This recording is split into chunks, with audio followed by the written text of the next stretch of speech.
Racing game खेलते हुए जब कार हवा में तेजी से घूमती है ना, तो स्क्रीन के पीछे कोई जादू नहीं चल रहा होता। वहां असल में संख्याओं का एक बहुत बड़ा ग्रिड तेजी से कैलकुलेट हो रहा होता है। हाँ बिल्कुल, और गणित की भाषा में हम इसी ग्रिड को मैट्रिक्स कहते हैं। राइट। तो आज की इस गहन चर्चा में हम कक्षा 12 के इसी धांसू टॉपिक यानी आव्यूह या मैट्रिसेस का पूरा पोस्टमार्टम करने वाले हैं।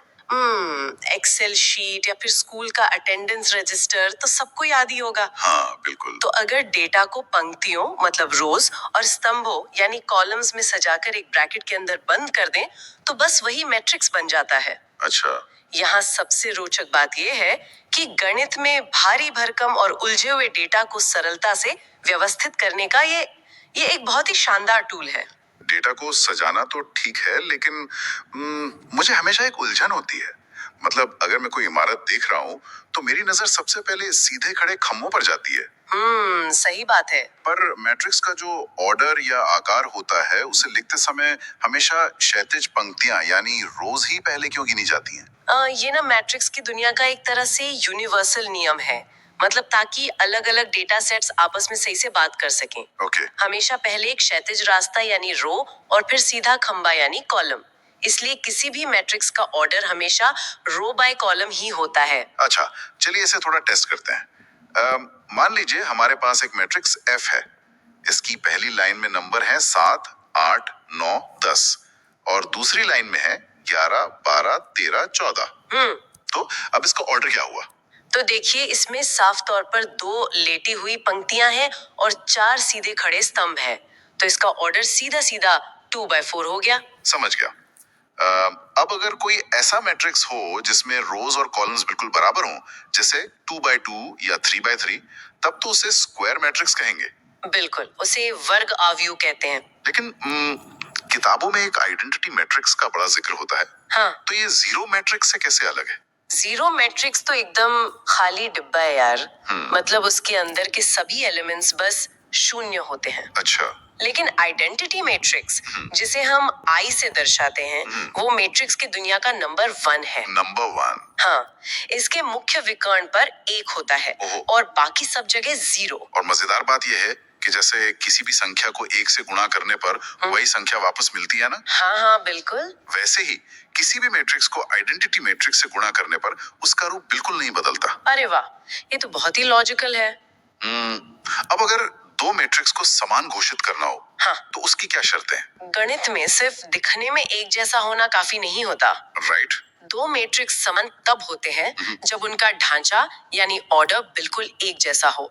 और सिर्फ इतना ही नहीं, अंदर बैठा हर एक एलिमेंट अपने ठीक सामने वाले संगत अवयव के बिल्कुल बराबर होना चाहिए। अच्छा, तो अगर एक 2x2 मैट्रिक्स A है जिसके एलिमेंट्स पहली रो में 2 और 3 हैं और दूसरी रो में 4 और 5 हैं, और दूसरा समान मैट्रिक्स B है जिसमें पहली रो 2 और X है और दूसरी रो 4 और Y है, तो X और Y तो सीधे सीधे 3 और 5 हो गए ना? एकदम सटीक। हम सीधे उनकी पोजीशन की तुलना कर रहे हैं।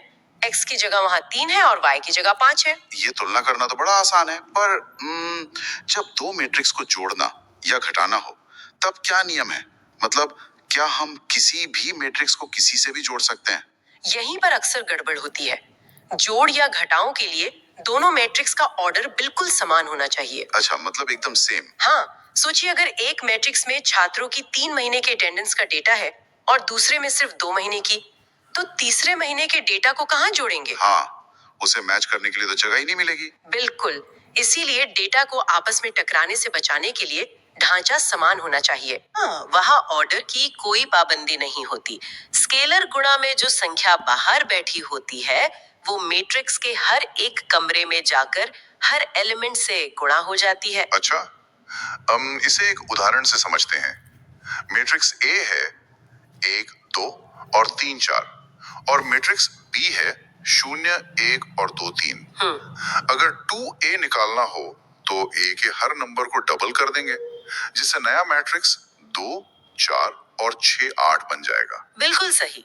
और अगर a माइनस बी करना हो? तो क्योंकि दोनों 2 बाय 2 हैं, हम पहले एलिमेंट में से पहला घटाएंगे। ओके। एक में से 0 गया 1, 2 में से 1 गया 1, 3 में से 2 गया 1 और 4 में से 3 गया 1। तो जवाब आएगा एक नया मैट्रिक्स जिसमें सब एक एक एक एक होंगे। एकदम सही। सुनने में तो सब कुछ सेट लग रहा है।